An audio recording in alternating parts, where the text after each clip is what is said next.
अशोक केले, कारण सिद्धार्थ बुद्ध भगवान झाले हे तुम्हाला माहिती आहे ना, गौतम सिद्धार्थ. आणि ज्यावेळेस त्यांना फुल ज्ञान प्राप्त झालं त्यावेळेस ते बुद्ध होते.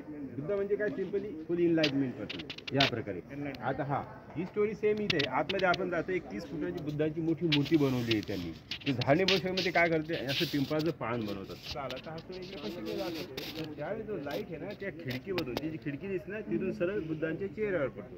आणि चेहऱ्यावर पडल्यानंतर असं वाटतं की त्यांना ज्ञान प्राप्त होतं. त्यावेळेस काही अप्सरा बघा, त्या विंडोच्या राईट साईडला 3 अप्सरा दिसतात तुम्हाला. पहिले लेडी अप्सरा आहे, मधला गंधर्व आहे, पुन्हा लेडी अप्सरा आहे. जे अशी फुलं टाकताना दाखवले. इकडे लेफ्ट साईडला पण जर बघितलं तुम्ही ना, ते एका हातात फुलं आहे आणि दुसऱ्या हाताने ते टाकताना दाखवले. म्हणजे कारागिराचं हा प्रकारे ज्ञान प्राप्त झालं हे समजलं तुम्हाला.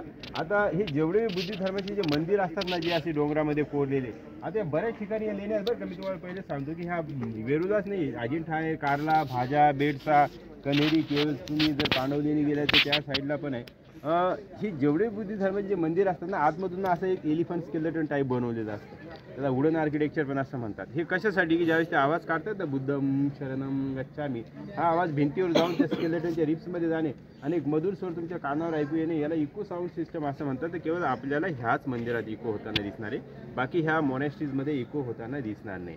इथे बुद्ध भगवान बसलेले आणि यांची ही जी मुद्रा आहे ना, ह्या प्रकारे एका लेणीत पुढे क्लिअर आहे, मी तुम्हाला दाखवणार आहे ती टॉर्च मारून. याला धर्मचक्र परिवर्तन मुद्रा असं म्हणतात.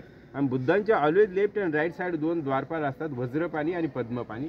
आता ही राईट साईडला वरची मूर्ती आहे ती पद्मपाणी आहे आणि लेफ्ट साईडला जी वज्रपाणी. हे कसं ओळखायची नाही ही मूर्ती पण मी तुम्हाला नेक्स्ट वेळीमध्ये दाखवणार आहे, कारण ह्या ब्रोकन कंडिशनमधले मूर्ती आहेत. आता ह्या टेम्पलचं नाव, जुनं नाव आहे सुतारची झोपडी किंवा विश्वकर्मा. हे लोकल लोकांनी दिलेलं नाव आहे. लोक म्हणतात हे मॅनमेड पॉसिबल नाही, याला विश्वकर्माने येऊन निर्माण केलं. ॲक्च्युली विश्वकर्मांचं बुद्धिस्ट रिलिजनचं काही घेणं नाही. आणि सेकंड ते एलिफंट स्केलेटन आहे ना, तर पूर्वीचे लोक ह्या प्रकारे आपली हट डेकोरेट करायचे आणि त्याच्यामध्ये राहायचे, म्हणून त्याला नाव सुतार की झोपडी असं दिले. हे समजलं तुम्हाला. आता काय करायचं सांगायचं, इथे चप्पल काढायची आणि इथे मंदिरात आतमध्ये जाऊन यायचं.